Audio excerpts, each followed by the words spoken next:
U.S. administration would never allow for this to happen. But it did. Why? It suggests that the administration wanted a deal more than Iran. Welcome to Eye for Iran, where we go beyond the headlines to bring you deeper insight into Iran and the forces shaping the region. The details of the US-Iran Memorandum of Understanding are now out. Now, is it total capitulation by the United States or a strategic win? We'll break down what the agreement means, what it changes, and what it leaves unanswered with former U.S. diplomat David Schenker. It's something out of a mafia movie. And amid all of this, what about the Iranian people? Are they the forgotten actor in these negotiations? Iranian-American activist Gazelle Sharmahd joins us to share the reaction from those whose lives are most directly affected. Defeat. That's I think, a lot of people feel betrayed. And finally, the World Cup. For most countries, football is an escape from politics. For Iranians, it's the exact opposite. Feelings of hate, grief, joy, anger, pride, and guilt. We discuss the mixed emotions surrounding Team Melli with Iran international correspondent Alireza Modiri and actress and activist Shiva Negar. I had tears in my eyes because I didn't know what to do. I didn't know if I should cheer or if I didn't know if I should be angry. Everybody knows what happened in Iran, so you can't just ignore it. But at the same time, if you don't want to be supportive of your own people, just be quiet. I'm Negar Mojtahedi, and this is Eye for Iran. David Schenker, former U.S. Assistant Secretary of State for Near Eastern Affairs and Senior Fellow at the Washington Institute, thank you so much for being here. Yeah, it's a pleasure. Likewise, David, as a former top U.S. diplomat, I'd love for us to be able to break down the MoU and just really make sense of it. Let's start with like a broad overview, like your overall consensus. How would you characterize this MoU for Iran and for the United States? Is any side capitulating here? Is one side benefiting more than the other? Perhaps did Iran get more than you may have anticipated, or how do you feel? Yeah, I don't feel good about it. I think that it's front-loaded, that there are a lot of benefits for Iran up front, the end of the oil sanctions, the promise of relief from all other sanctions, including human rights sanctions, the release of billions of dollars in frozen assets early on. So this is essentially, in my view, a deal to return to the status quo of 27 February when the straits were open. So this will reopen Hormuz, and the issue of negotiation, which promises even more, is kicked down the road. And I don't think that's really going to get anywhere. But in the meanwhile, it's a tremendous win for Iran, and a loss not only for, I think, our Gulf partners, but also in particular, we can put aside Israel for a second, which is incredibly disappointed about none of the objectives ostensibly being met, the end to enrichment, limits on ballistic missiles, and support for the proxies, but also a tacit, or let's say an explicit, U.S. recognition of legitimacy of linkage of the reopening of Hormuz to the protection of Iran's #1 IRGC proxy in Lebanon. And of course, this undermines the hopes and aspirations of the government of Lebanon to exert sovereignty. So I think across the board, it's pretty remarkable.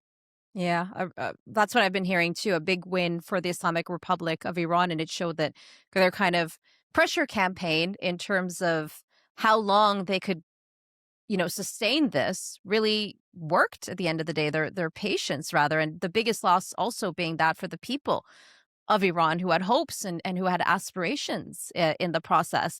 And with Lebanon, like you said, it's part of the MoU.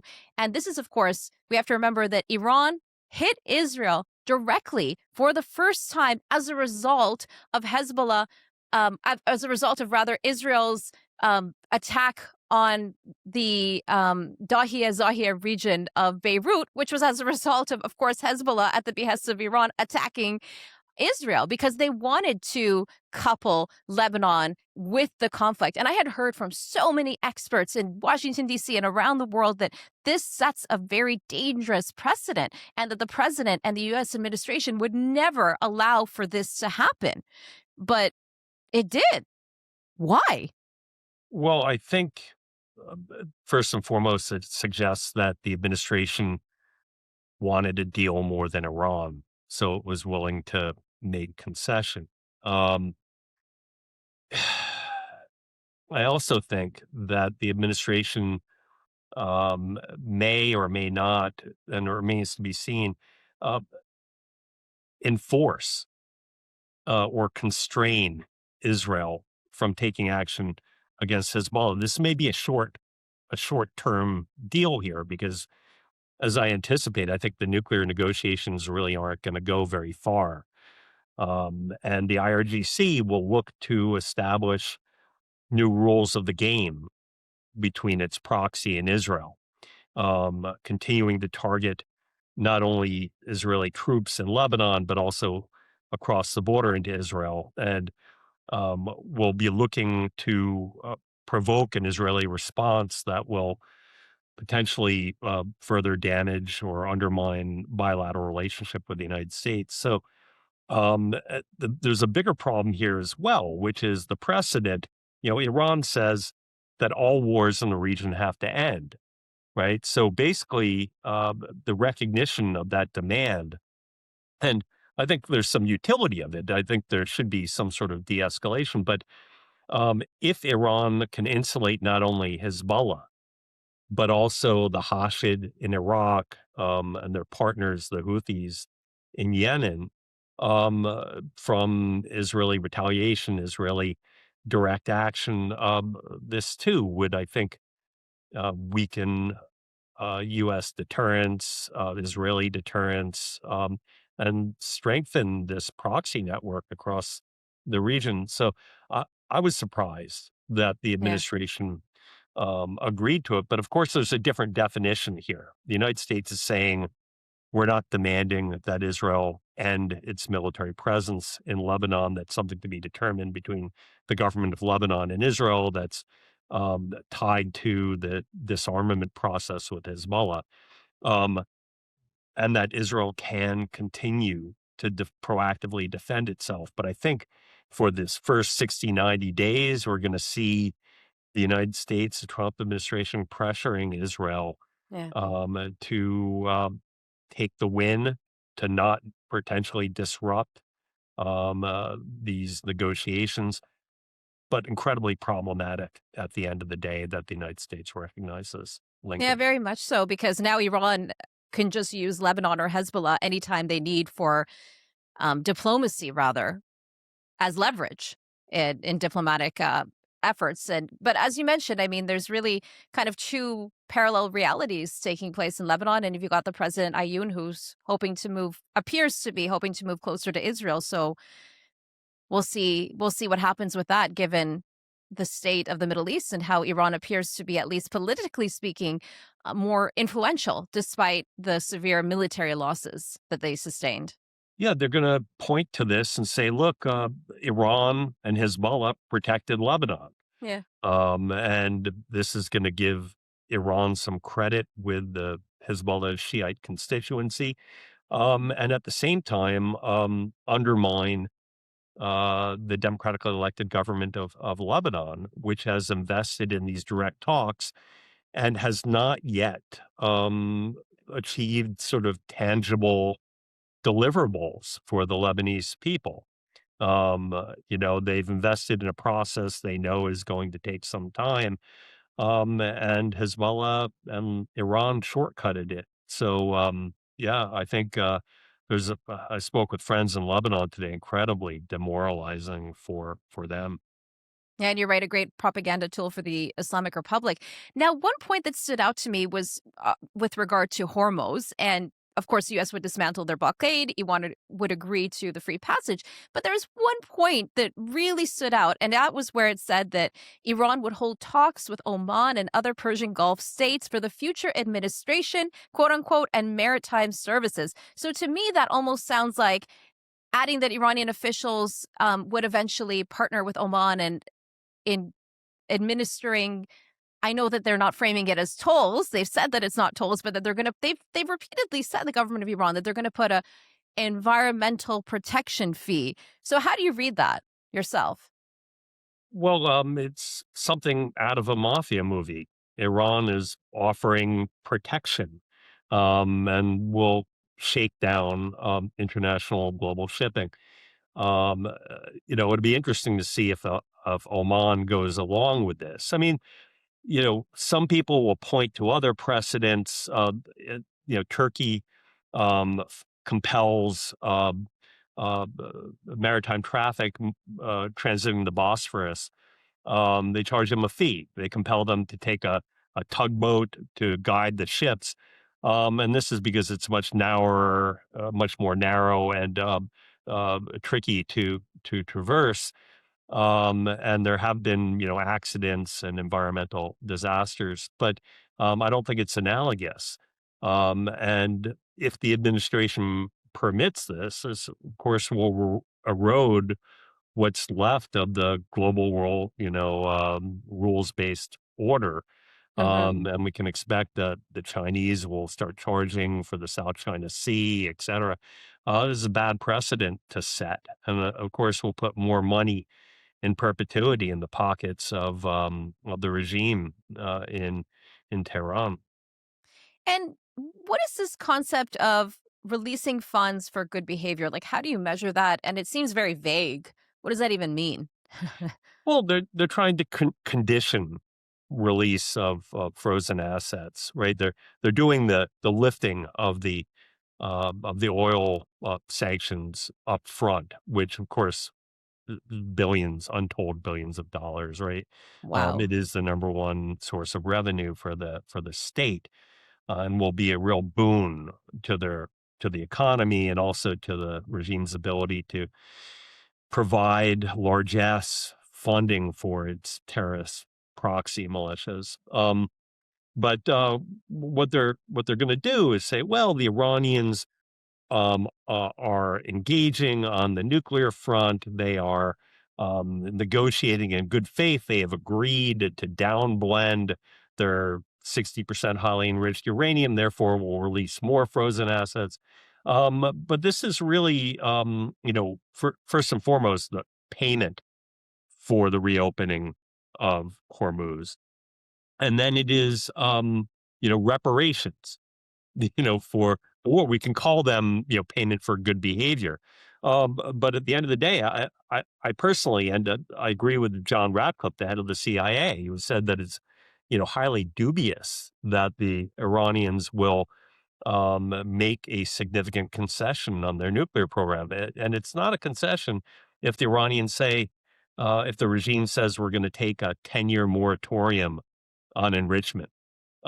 Their program is set back estimated 7 years, right? It's going to take them a long time to rebuild anyway. And along the way, they're going to be, enriching themselves and putting themselves in a position to do this. Likewise, the administration appears already to have moved off the initial demand that they started the war for, of ending enrichment. Right. And so now they're talking about limitations on enrichment. And we get into an argument about whether it's 3.62% or whether, up to what percent. So, all told, they're going to try and, I think, calibrate this. But, hopefully, that they're going to stick to it and make pretty, I think, serious demands. Not move off the point, even if progress slows down. And I don't think we're ever going to get to the point where the Gulf countries are going to contribute $300 billion, to send into Iran. I mean, we have to remember, that years ago in Negar, the Chinese said they would invest $5 trillion in Iran. I haven't seen a dollar come yet. So I think that's that ain't going to happen. But meanwhile, there will be hundreds of other billions of dollars that come. Yeah. So speaking of that, the MOU, my understanding is it does have to go through congressional review, and any upfront sanction relief would violate the Iran Nuclear Agreement Review Act. So, David, given that, what can be done? Like, will it be done in terms of the lifting of the sanctions? Like, how would that process happen if it doesn't get congressional review? Can the president still override that?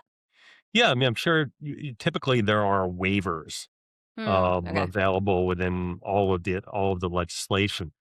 And so I think that's the route the president will take, although it's a pretty difficult vote for Congress in some ways, right? Because if they say no, then oil prices, Americans are going to still be paying $4.50 or $5 a gallon.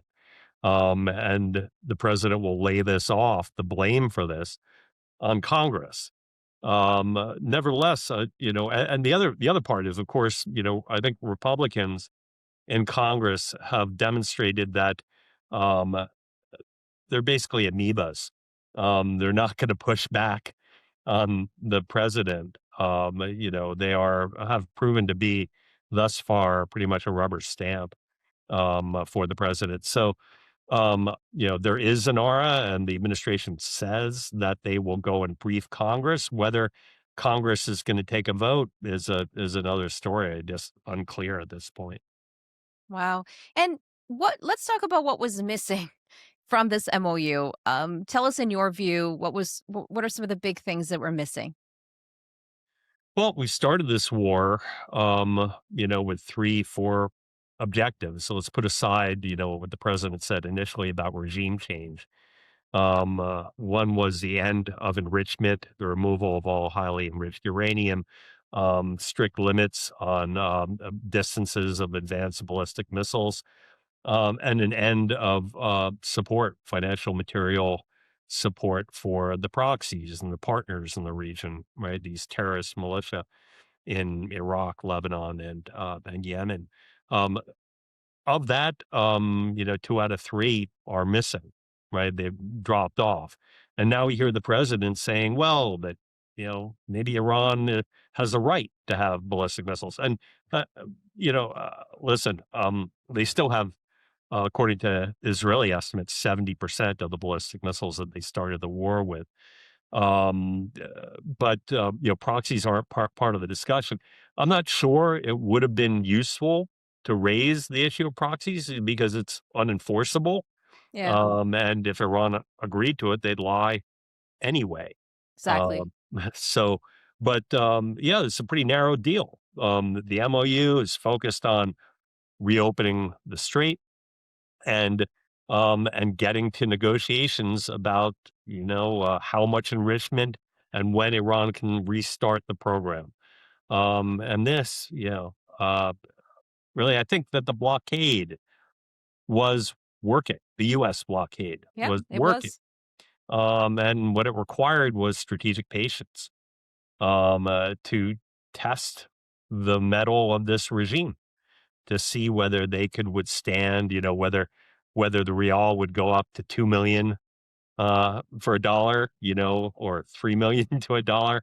But clearly, the president, I think the administration lost patience, wanted to move on to the next item, whether that's Cuba or something else. Um, and so we end up with a deal that Republicans and Democrats are now highly critical of. And every day, the vice president will be sent out to defend what is, highly unpopular after spending so much blood and treasure, and for the poor Iranian people that had high hopes that this would result in meaningful change, if not in regime change, then perhaps some change in the nature of the regime. Um, Not going to happen. Not right now, No, anyway. no, executions are still taking place. Public lashings for a singer who held a live stream concert a couple of months ago. So, David, what are you, just to conclude, watching out for in the coming weeks to come? Well, how hard does the regime in Iran try and keep negotiations going? I mean, Mm, the Iranian playbook, the regime playbook, is to string these things out as long as possible, and give them credit, masterful negotiators, right? And now that they know, and we've proven that they want this agreement more than they do, the longer they stretch this out, the more sanctions relief, the more release of frozen assets there will be. So it is in their interest to have this process go on a long time. So I would anticipate we're going to get 30, 60, 90 days, and then the Iranians regime and the Trump administration will agree to an extension. And so this is going to go 180 days. We're going to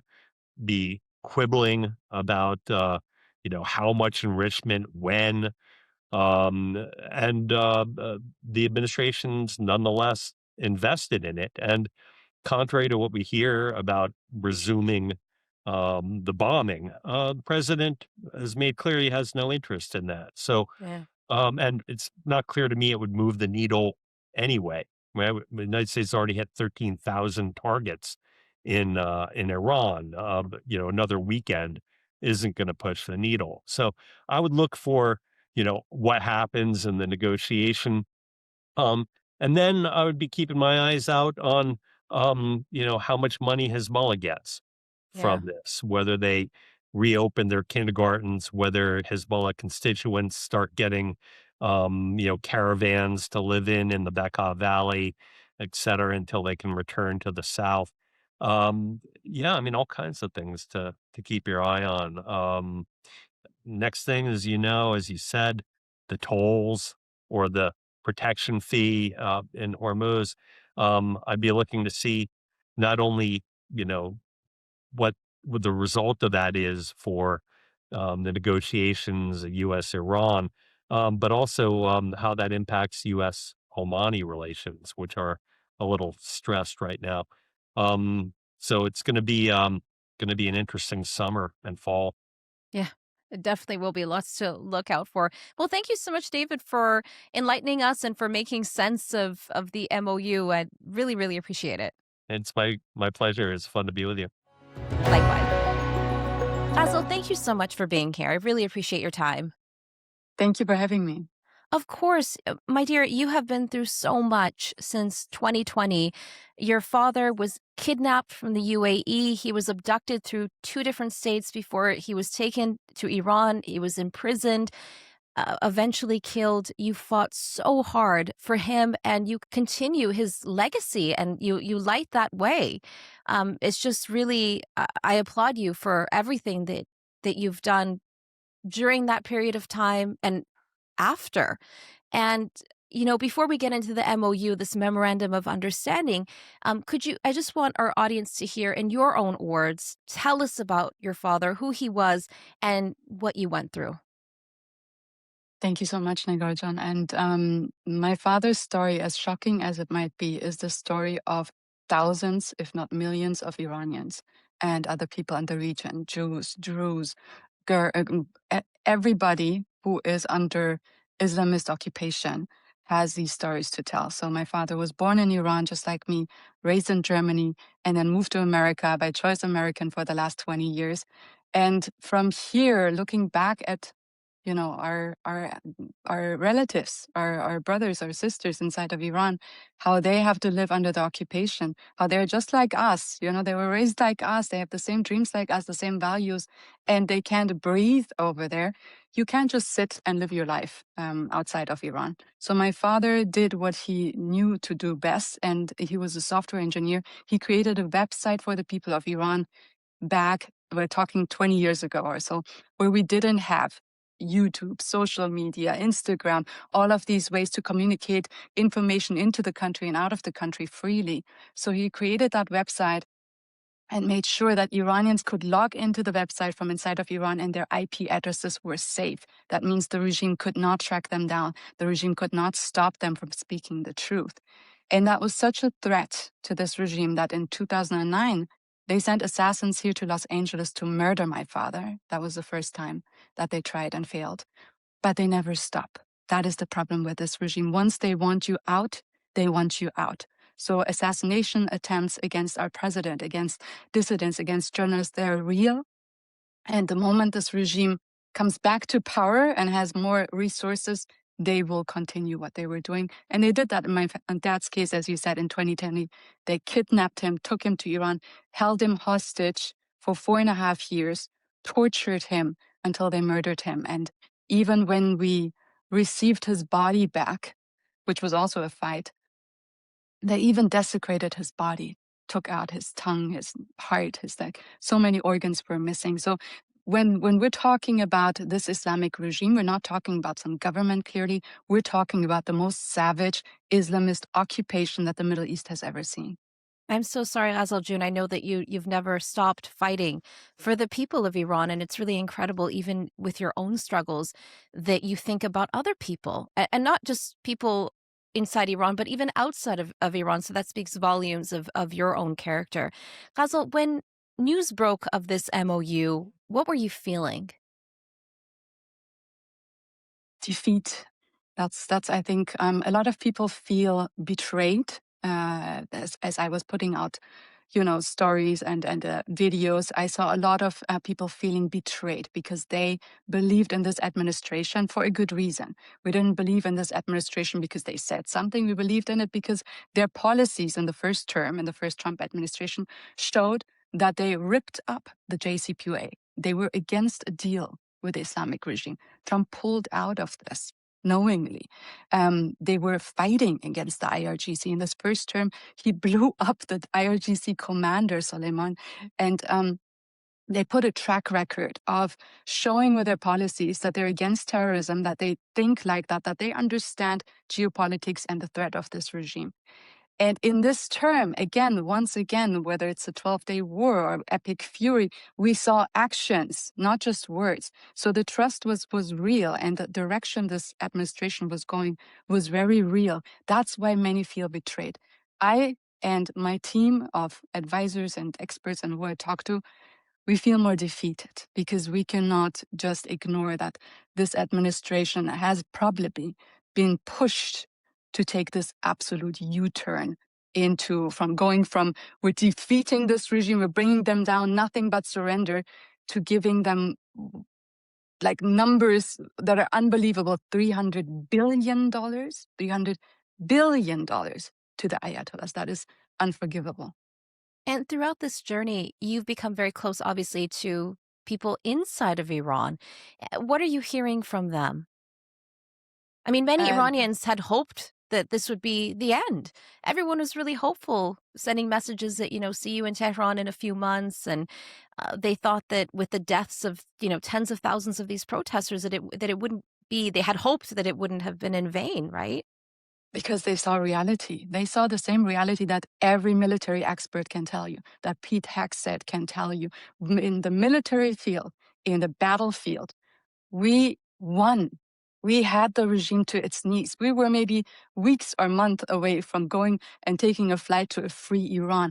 How do we go from there to giving this regime the resources, the power, the legitimacy to build up everything that we took away from them? Everything can be rebuilt when you give them billions of dollars. Everything can be redone when you give them access to, now you can sell oil for 60 days. Everything that we said the Biden administration, the Obama administration did wrong, we're doing now. And we're undoing all of the good that we've done in this time. So how are they feeling? Many are on death row. This moment when we shake hands of the regime, I have experienced that in my life with my father. The moment the Biden administration gave this regime $6 billion and brought some hostages home and left my father knowingly behind, he was killed after that. People get killed after that. That's like signing their death warrant. And so we have hundreds of thousands of new political prisoners right now in prisons. We have so many young people, teenagers on death row. They will be executed. The execution wave will not going to go down. In history, we see it goes up when we appease this regime. And in fact, there was recently just 2 executions, and there was a singer, a very beautiful Iranian singer inside of Iran who sang, kind of she live streamed, one of her shows at a Yes. caravan, Parastu Ahmadi, and she just received 74 lashes with this so-called, Yes. quote, unquote, "new regime," if you will. And they do that on purpose because she was a public figure. They want to show, look, we can do that. Nothing will hold us back right now. This is a message to the Iranian people, which, by the way, deal or no deal, whatever the West or any country decides to do, the Iranian people are determined to take this regime out. So they will rise up. So this is a message by the regime to the Iranian people. Hey, we have the backing of the West. There will be no UN resolution. There will be no tribunals. There will be no army coming from you. You're on your own. So they're trying to terrorize them into submission. The Iranian people, of course, will not do that. And that's why they're trying to do many public lashings, public executions, public savagery against the people to threaten them to, at least for some time, retreat. So the regime can rebuild their besieged centers and all of the armies that were meant to take out the Iranian people. They will rebuild them and restock them to hold down this 90 million army that we have inside of Iran that is dead set on liberating itself. They're not going to stop. Yeah, already Ismail Ghani, who took over for Soleimani within the Quds Force, said that they're working on rebuilding Hamas. So it's interesting that they're very public about all of this. It's not something Yes. that they hide. They have assurances. Yeah. You only go into public and say that publicly when you know there's nothing coming in hiding you. So we know that these deals have been in the making for a long time. These agreements have been coming in a long time. Now it's just the public signing of it. But the defeat, the pressure on the Trump administration, be it, like the chaos inside of the country, like domestic violence with ICE back and forth, rallies against Trump, the media coming with like apocalyptic messages of the stock market is crashing, this and that is happening, you cannot win the war. So all of this pressure, plus we can't forget pressure on his life, assassination attempts. I still know it from my own family. After they tried to kill my father, my mother was screaming at my dad, is it worth it? Is it worth it if they come and kill your daughter or your son? Like the pressure on a man that is going forward against a regime. And now they're coming for his family. And we just saw there was threats on the life of the apple of his eye, Ivanka Trump. So we see the regime is not strong in the battlefield, but they're strong in a different battlefield, which is public opinion, which is media, which is pressure, which is infiltration of decision makers, of our government, of our policy makers, to sway the administration from full going against the biggest threat to not just like stopping and going away, but appeasing them with the biggest benefit you could ever imagine. And like you said, they have patience. Yes, they play the long game. That's what we have to understand. They're not going to come out right now and do another October 7 like next week. No, they but they will. They will play it out for as long as they have to, sit still and everything goes through. And then once the money is being transferred, everything is already in the making for the next October 7, whether it's or another 9/11. Another 9/11. Yeah. It's threatening to think that we already have assassination attempts on Iranian activists here on U.S. soil, my family, other families, journalists and so on, our president. Imagine with $300 billion in their hands, with trillions coming from Qatar right now, which is advertised as if it's something good, invested here. How many of our institutions, how many of our intelligence, how many of our security, how many of our everything that we have here is going to be infiltrated? How many assassination attempts we will have in a few months, in a few years multiplied. No, and when you talked about it seems like a lot of the conversation is around, okay, Hormuz, oil prices, like you mentioned, this kind of message that, the Iranian regime is winning, etc. But when I spoke to actual experts, they were saying, you know what, like the blockade is working and the markets have already stabilized. If you can continue this until September, Iran doesn't have other options. Americans do. This is something that is, a leverage that has depreciated for Iran. We saw that between Saudi Arabia and Jordan, they created a railway line to try and, get away from the Strait of Hormuz, and the Iraq could technically in the south and in the north they have a pipeline. They could have built a pipeline in the south, for example. So there was other means, and crisis often a crisis like this leads to diversification. So really, patience was something that I guess the Iranian regime played on that, and clearly it worked in this case. And with a lot of the conversation, Ghazal, being around geopolitics and what this means for the U.S. and elections coming up, the primaries, etc. What about the people of Iran? Who's speaking for them? We're speaking for them. The international community is speaking for them. Thankfully, we have this connection between the diaspora and the people inside of Iran. I mean, my father and I, we've worked with underground revolutionaries for 2 decades. But now, since last year, July 18th, all of the different opposition groups came together in Munich and formed what is the biggest coalition of Iranian opposition groups, all with ties inside of Iran. And we declared one leadership, one coalition, one base, so to say, for the government in exile under the leadership of the Crown Prince. So we already established that tie there. It is very clear that what we're saying here, what we're projecting, is coming directly from Iran, because then every time they have internet, they're reflecting exactly that. So you have here a complete alternative of a representation of Iran versus the Islamic regime, which is not Iranian by any means. They're not ethnic Iranians, not by identity, not by policy, not by faith, not by anything. This is a foreign invasion and occupation of Iran. They are holding the people of Iran down by force. So by international law, a government or an entity that is holding down a nation by force, by gunpower, by military power, is not a government. It has no legitimacy. It's not sovereign. It is an occupation. It's an insurgence. You can call it whatever it is. It's not a government. So they have no representation for Iran. They're making deals to get money that belongs to the Iranian people. All of these unfrozen assets is the money of the 40,000 people that were murdered in January. That money belongs to them. We as a community have to take that money, put it right now on an account, and hold it at least as long as we can, hold it with dividends, with interest, until the transitional government can take over.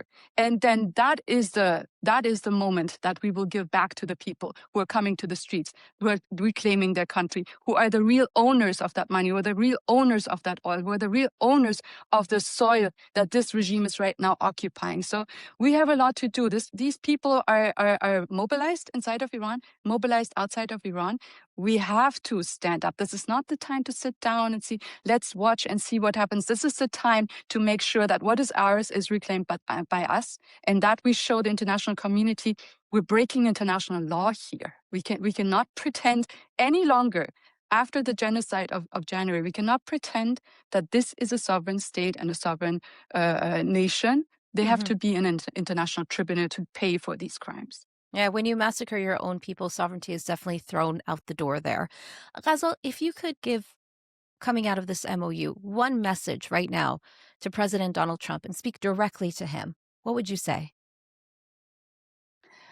I feel everything that you're feeling. My father was under immense pressure when they came to take his life. When you take on the path of fighting against the biggest Islamist powers on earth, it is hard. It is devastating. They will come for you. They tried to smear my family. They tried to kill us. And in the end, they took my father's life savagely. We understand what is at stake.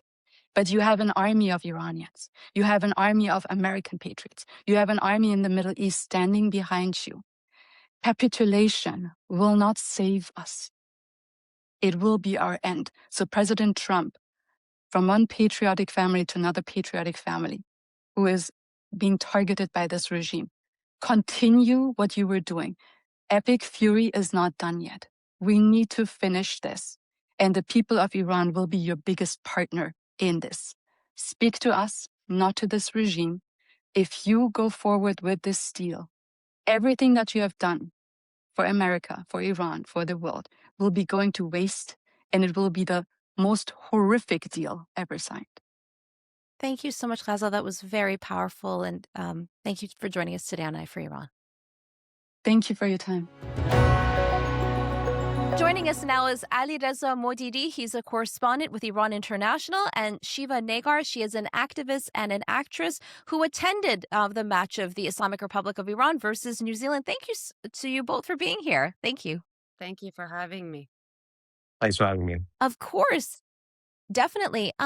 Shiva-Jin, we'll start with you. I know that I think we can all agree that being Iranian is never simple. And so even enjoying, the World Cup game, which is supposed to be a time where you should really be able to escape politics and just have 90 minutes of joy, is the exact opposite for the people of Iran, unfortunately. Football is not just football. So tell me about why you attended the match, what kind of motivated you, your reasons, and what, some of the complicated feelings that I'm sure you were feeling, but what made you decide to go? To be honest with you, I was not actually supposed to go to the game. I didn't have tickets to go. I was definitely planning on watching it, as I always have, even 4 years ago during Women Life Freedom Movement. And I was going to just watch it at home or at a friend's. And it was not until the day of, just last minute, that a friend called and said that someone couldn't make it last minute and they had an extra ticket. So, and I had this whole, it's funny, right? Because sometimes if someone calls you and says, I have tickets to World Cup, your first reaction, any normal situation, is like, yay, And for me, it Not was us. like my heart stopped for a second. I'm like, oh gosh, yes, I was planning to, of course, watch the game, but I'm like, do I want to be there for this? Do I actually want to go to this particular game and watch Iran live at the stadium? So there were a lot of mixed feelings, and I didn't even respond to him right away. And I said, let me get back to you, because I really didn't know if I should go, So, and I kept having these crazy thoughts and mixed feelings. And I'm like, you know what? Maybe I'm meant to go. There's an opportunity. There is an extra ticket. And I was going to watch them anyway. And sure, I'll watch them live, and carry my mixed feelings over to the stadium. So, and it happened that I was free in my schedule. So I did go there. But it's really bittersweet, Negar. Yeah. It's really bittersweet because, to be honest with you, deep down, you really want to celebrate them. And I was never a person to ever mix politics with the Iran's national team. To me, I always looked at them as Iranians and they're the national team. But this year is very different, even more so than 4 years ago. And Yeah. some people were like, oh, don't bring politics into it. I'm not. I don't. It's actually FIFA and the Islamic Republic that brought. Yes. By speaking about banning a flag. If they hadn't originally said anything, Iranians would be free to bring whatever flag they want to bring, as everyone else, and celebrate their team and be proud. So they politicized it to begin with, not the people. We didn't politicize it.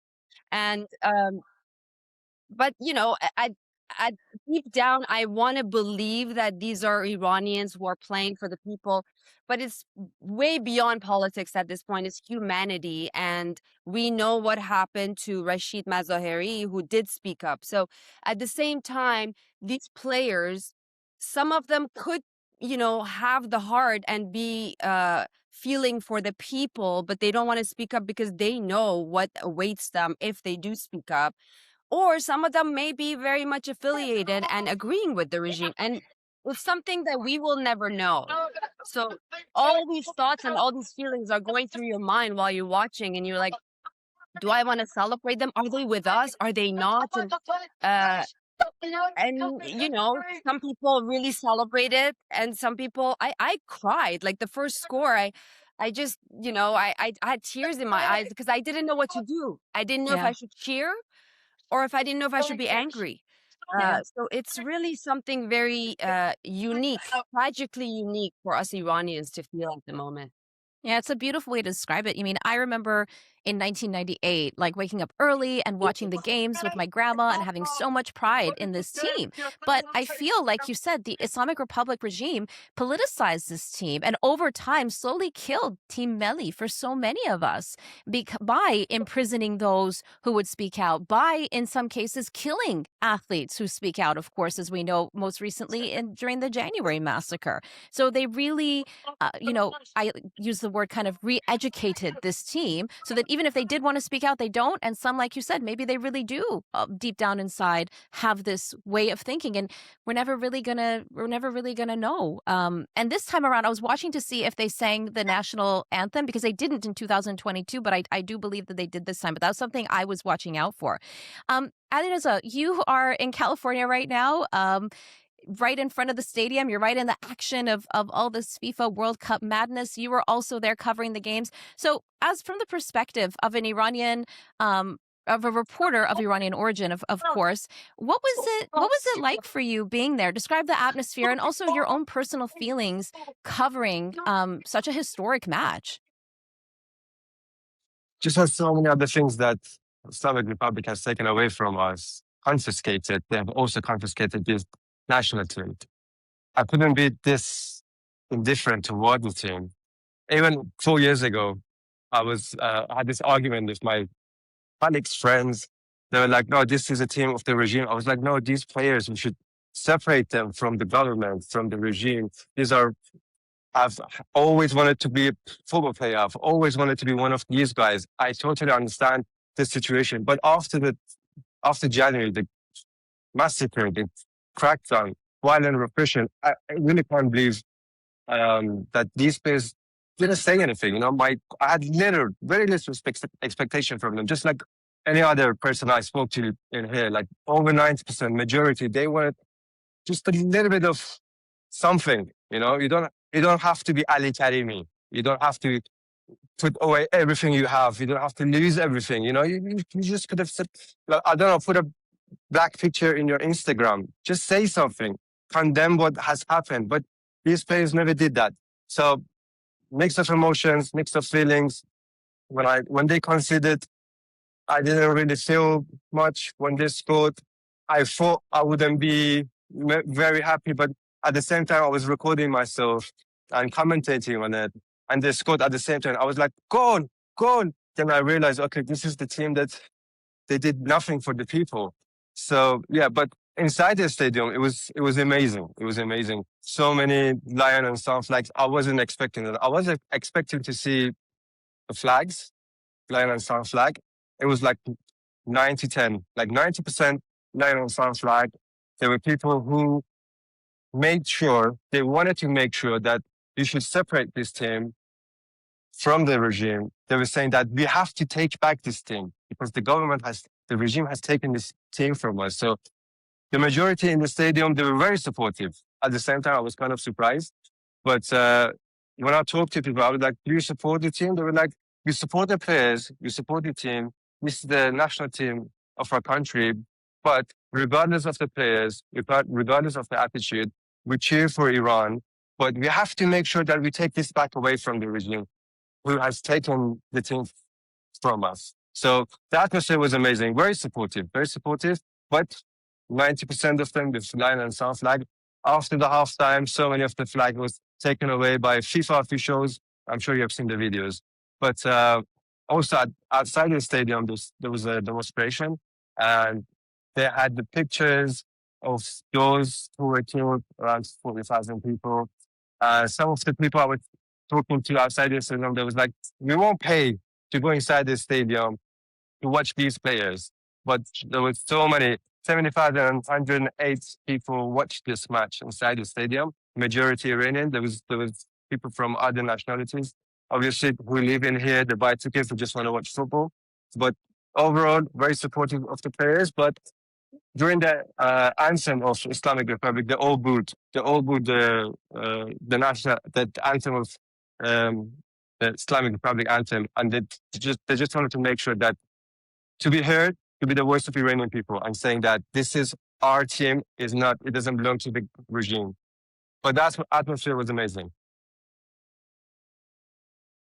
Yeah, that's incredible, and I got chills when I saw this image of one Iranian American in the stadium, and he had a custom-made jersey that on the back it said January and the numbers 8-9, eight There were so nine many to of them, commemorate so the many. tens of thousands. Yes, to There were a I lot of mean, yeah, it's just something that we should never, never, never, never forget.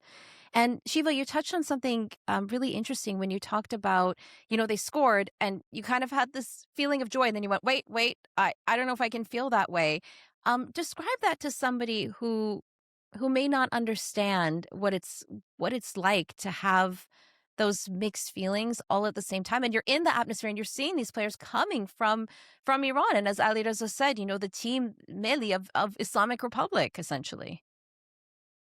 Even I do want to address even the ones that there were a lot of Iranians that said, that's not my team. I'm not going to cheer for them. That's not Iran's team. They don't belong. Um, even saying that, even those people, I know that's coming from a very, very wounded place.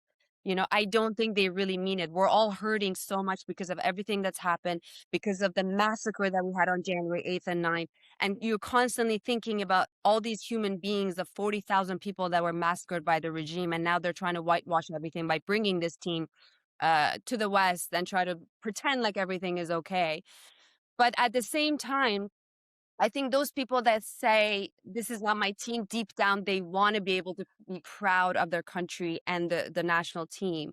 And on the other hand, it's also in a way, for me, what I was thinking, it's also rebellious in a way to say, you know what, these are Iranians, this is Iran's team. I am not gonna let you, the murderous Islamic Republic, to take that away from us, to take that joy away from Iranians, because you've taken so much from us already.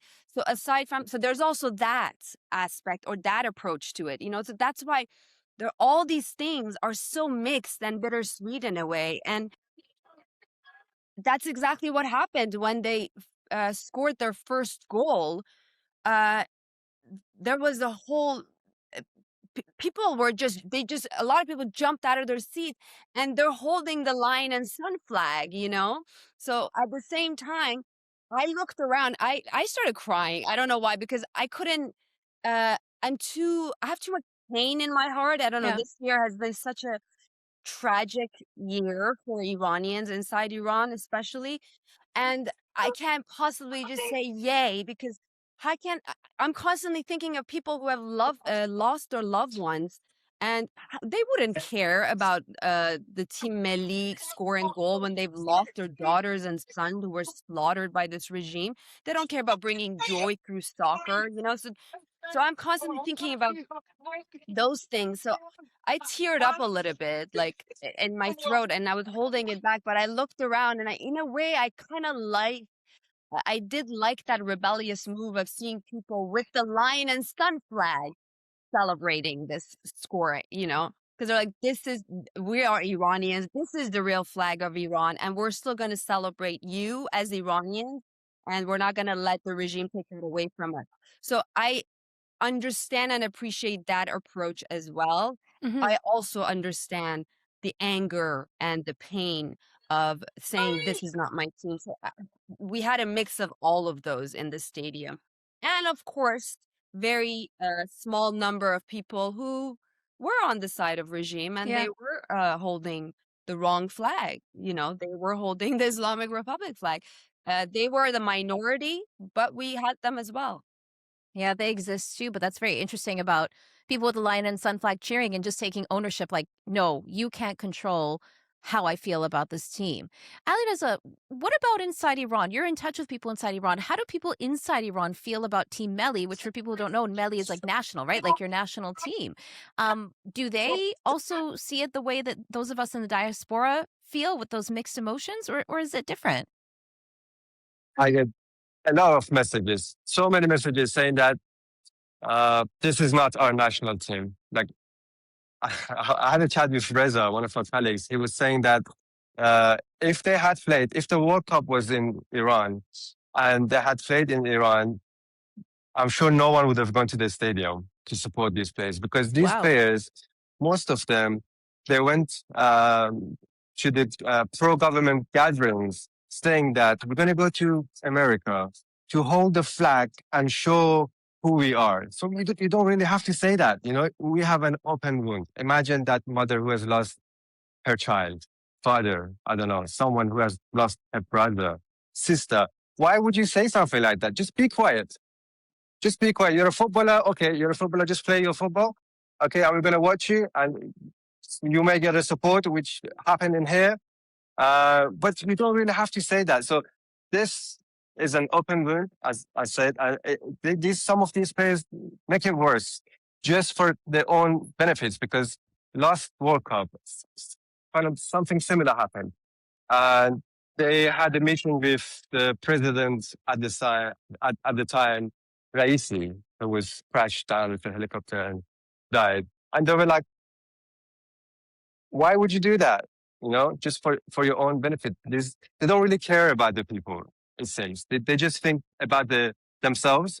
And but people's expectation is something else. They expected them to be themselves. They don't have to pretend to be somebody else. But at the same time, just be aware of what has happened. You know, you can't just erase it from memories of millions of people. You know, this was something so big. Everyone talked about it. And everybody knows what happened in Iran. So you can't just ignore it. But at the same time, if you don't want to be supportive of your own people, just be quiet. Don't say anything to make Yeah. it worse. That's 100%. I couldn't agree more with you. And there was one player who was at the like a press briefing, and there was a American reporter who questioned him, you know, about the massacre and about people saying that they're not going to cheer for this team. And he said something along the lines of, "Well, that's our business. It's, you know, none of your business. We'll deal with it ourselves." And it's like, no, when it Yeah. comes to crimes against humanity, that's everybody's business, and it should be everybody's business. But So I just do want wanted, to say yeah, one thing. please do. They were prepared. And you can tell they were very Yeah. much prepared, and they've Exactly. been warned what to say and what not to say, because especially because we just had a similar experience like this with the girls national soccer team, and look what Yes. happened to them. So I know for a fact that they were probably really threatened by the regime, that if they literally take one step the wrong direction, their family is in danger, their own lives are in danger. So they've been really rehearsing this whole thing, and you can tell just from the way they answer is very politically correct, and they're trying to stay away from saying anything wrong or anything that is against the regime. And it's obvious that the regime probably really prepared them and threatened them, most likely, to make sure that they watch what they do, they watch what they say, so they don't have the same situation as the girls national soccer team being repeated.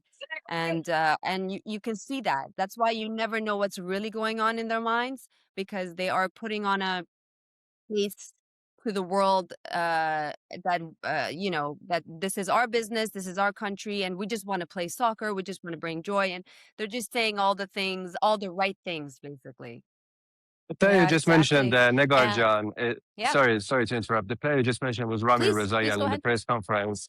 Rami Rezaian in press conference. There was another player, Mehdi Taribi. Rami Rezaian, I should mention, he won the player of the match. He had a goal and assist.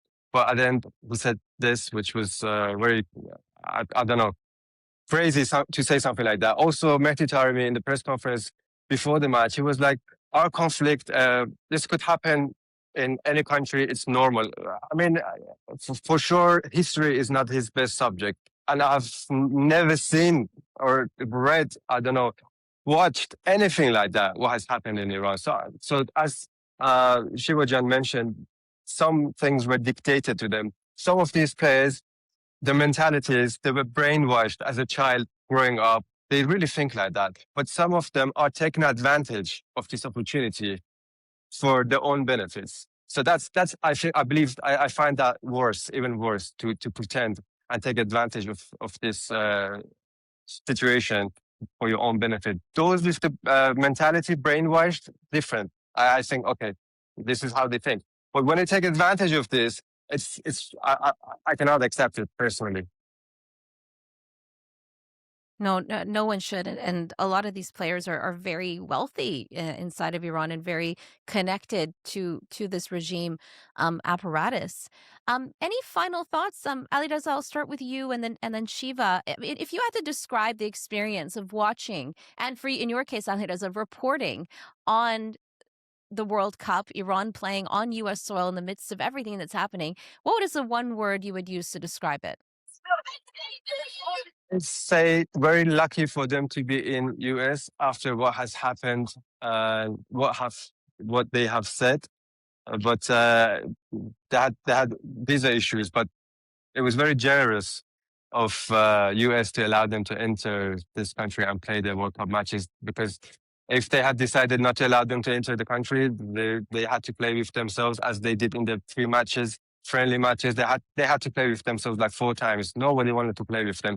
They had to play against like 3 times in Iran and once in all the other teams. Like they mentioned, they're going to play against Spain, Portugal. They, according to themselves, these countries canceled the matches, so they were very lucky to be here. Yeah, definitely. And what about you yourself, Alireza? What's the one feeling, like word you would describe to how you felt covering the games and being there? I mean, I love it. I love football. More matches, more joy. The weather is great. The stadium just behind me, 5.5 billion cost of construction for this. It's amazing. I'm not sure. Shivajan, you've been to this stadium. It's the best I've seen. So I really love it. I've been here for like 10 days now, I think. I'm going to be for another month. It's so many football. I really love it. That's amazing, and we're very lucky to have you there covering this. And Shivajan, if you could describe just in one word what it felt like being there in the stadium, and at a time like this after the massacre and the war, now this MoU. After I went inside and I'm like, oh wow, some people managed to bring the big flag. I wish I brought my bigger flag, but I wasn't sure. Although I know some people flag were confiscated actually, but they couldn't possibly go around and take everyone else's. There were like thousands of people. And what I really find appalling to me is the fact that unlike any other match that you would watch on TV, the cameras did not go on the viewers. They barely showed the viewers. You had to go Terrible. through social media and mainstream media even, and some of the other sources to see how many people had the lion and sun flag. And I don't know whatever agreement FIFA had between themselves and the Islamic Republic that they did not show. And that takes a lot to tell the cameraman, to tell the people, the system to not go on the viewers, on the audience, and not show the flag, because they really intentionally did that. And after I That's came back disgusting. and watched, yeah, it was obvious, So that's really disgusting and disturbing to me that they would do that. Not only you try to ban people from bringing their own rights of carrying whatever flag they want to bring with themselves, but you also intentionally don't show them on camera. And it was surreal. I think that's one word I can describe it as. It was definitely surreal to be there. It was exciting and painful at the same time, and I saw some really mixed reactions when I posted about it. Some people were like, we really understand your feelings. Some people were like, oh, why did you go? Or why do you mix politics? Or then stay home? It's like so many different reactions of all kinds. And yeah, a part of me was sort of proud to see Iran and Iranians playing. Another part of me was angry at the whole thing, at them for not saying anything while knowing that they would be risking their lives and their families' lives if they do say something. And so it was very surreal and bittersweet, I would say. Yeah. Well, thank you so much. I know that this is a lot of different emotions and a lot is happening right now. So I really appreciate both of you and for your time. Thank you again for joining us on Eye for Iran. Thank you so much. Thank you. Well, if you like this episode, you can hit the like button. You can also leave us a comment. Let us know what you think. And you can sign up for our weekly briefing newsletter at iranintl.com/newsletter. And you should also go check out our dedicated English website at iranintl.com/en.